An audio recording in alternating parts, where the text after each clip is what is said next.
probably out there in the hall nodding right now as I speak to you. This is the way it works. Here is a government with a huge overhead. And just imagine the people required just to carry out something like this. But this is what's going to be done. Mordecai will fashion an edict, and then the scribes will translate into all of the languages of the entire empire so that everyone is fully informed.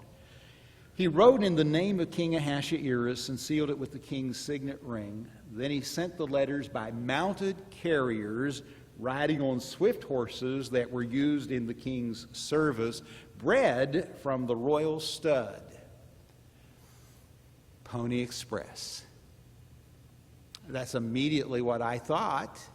I'm not really familiar with how the Persians did it outside of what the Bible says, basically, but this is the same principle that governed the Pony Express when it delivered throughout the West.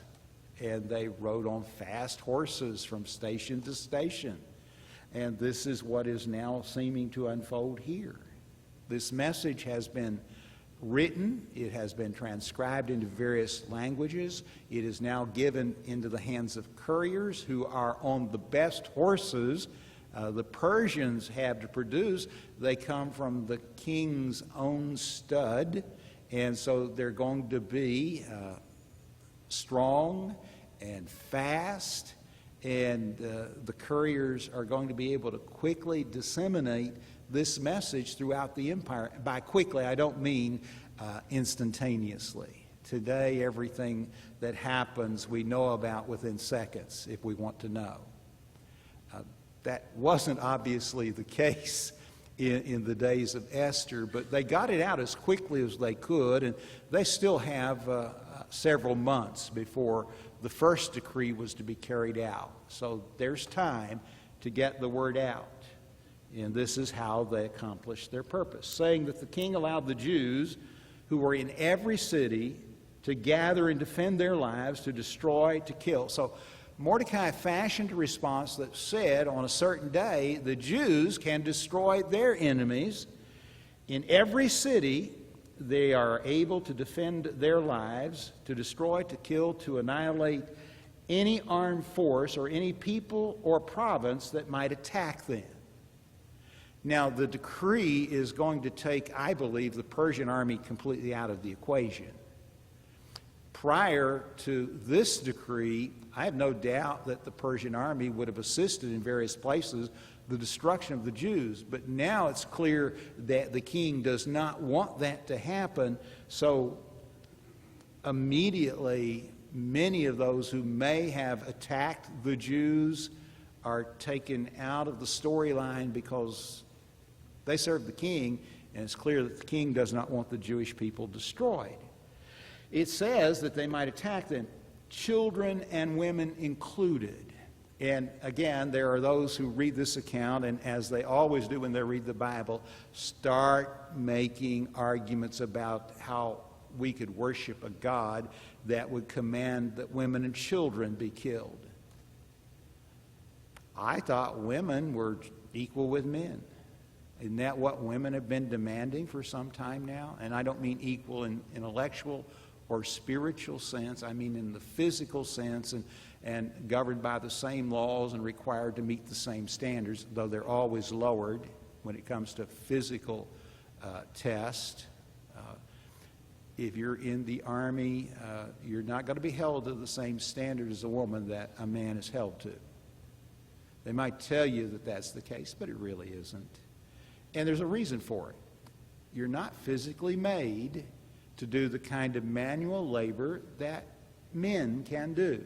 Now, there are exceptions. I grant you, there are women who look like men and act like men and are strong and tough. But that's not the norm. And there are clear differences. But it seems to me that the critics shouldn't have a problem with this if everybody's equal. But having read ahead, no women or children are killed. And if you look at the legislation, it is a an authorization for them to defend themselves against their attackers. And that would not have included women and children, from what I can see. It would have been only men who would have instigated this threat against the Jews, and this second decree simply allows them to retaliate and defend themselves. So that's how Mordecai fashioned a response. But he also says, and to plunder their goods. Not only can you kill those who want to kill you, you can therefore claim whatever possessions they have once they are defeated. And again, having read ahead, I think it's interesting they didn't do that. For them, it wasn't a matter of enriching themselves. It was simply a matter of preservation. They're not interested in taking the personal property of other people. They're just interested in preserving their own lives and the lives of their wives and children, because the previous command had authorized the death of men, women, and children, and that may simply be the reason it's included in the second edict as well.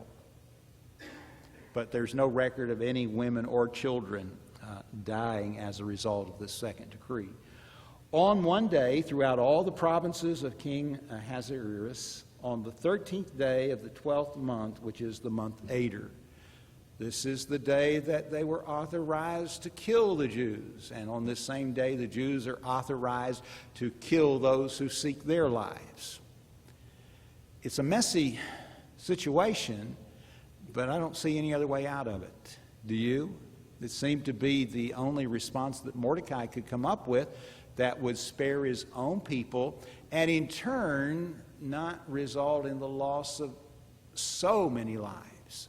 Only those who seek to kill the Jews are under threat of death themselves. If you're content to live in your environment and you have no animosity toward the Jewish people and not taking part in this wholesale slaughter, had the second edict not been given, you're not going to be bothered by it. So I'd say vast numbers of people in the Persian Empire weren't affected by either edict. They weren't intending to attack the Jews, and therefore they're not under threat of being attacked themselves. A copy of what was written was to be issued as a decree in every province, being publicly displayed to all peoples. You can see them tacking it up on the telephone poles and the electric poles all throughout the area, can't you? Because everybody needs to know what's going on, so it has to be publicly displayed. And the Jews were to be ready on that day to take vengeance on their enemies. So the couriers mounted on their swift horses that were used in the king's service and rode out hurriedly, urged by the king's command, and the decree was issued in Susa, the capital or the citadel. So this is where the king is. It's the southern residence. He spends the winters typically here, from what the historians say. And from here, the couriers are dispatched. Then Mordecai went out from the presence of the king in royal robes of blue and white, with a great golden crown and a robe of fine linen and purple. There are two words in the Persian language for crown. One depicts the crown that the king wears. The other is a crown that anyone could wear of nobility, but not royalty. And it's the second one that is mentioned here, being on the head of Mordecai. He is dressed in purple, and the city of Susa shouted and rejoiced, and the Jews had light and gladness and joy and honor. I'm clearly not going to get to chapter 9. And in every province and every city, wherever the king's command and his edict reached, there was gladness and joy among the Jews, because they now have a way to defend themselves. Under the first edict, it was either just submit to being executed or defend yourself, and then you run the risk of being in violation of the law of the Persians, and they're not going to take kindly to that. So it really was a death sentence for an entire nation.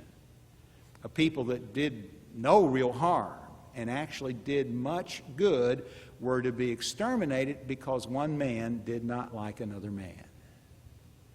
That is overkill beyond comprehension. But that's what led to all of this. Many from the peoples of the country declared themselves Jews, for fear of the Jews had fallen on them. So the decree has been dispatched, it has been posted. Everyone now knows that on the day in which the Jews were to be exterminated, they now have the right to defend themselves and to kill their attackers or their enemies. And clearly, this decree says, in the Medo-Persian Empire stands with the Jews, not with the other people of these 127 provinces, but with the Jews. So if you attack the Jews, they will defend themselves and kill you, and there's no recourse for you because they have now the authority of the king. This led to a lot of proselytes. That's the term for Gentiles embracing the Jewish religion. Jesus actually uses that in Matthew 23 when he indicted the scribes and Pharisees and called them hypocrites. You proselyte, that doesn't sound right, but it's close enough, proselytize the earth, and when you're done, you've made folks worse off, not better off. And the question that historians raise here is, did these new converts to Judaism come as a direct result of their faith in God, or did they just see this as a way of escaping any possibility of harm themselves by becoming Jews who are now the protected class? And I don't have an answer for you. Again, I can't know people's hearts and don't need to, but I'm sure God kept it all just as straight as he could, and those who were sincere were fine, and those who weren't suffered the fate of all hypocrites, which isn't good based on what Jesus taught in Matthew 23. And that closes chapter 8. The good news about the next two chapters is at least chapter 10 is extremely brief, and I'll try to get through both 9 and 10 in 2 weeks. You've got a couple minutes to visit, which is always nice, so you can do that, and I'm going to finish my coffee.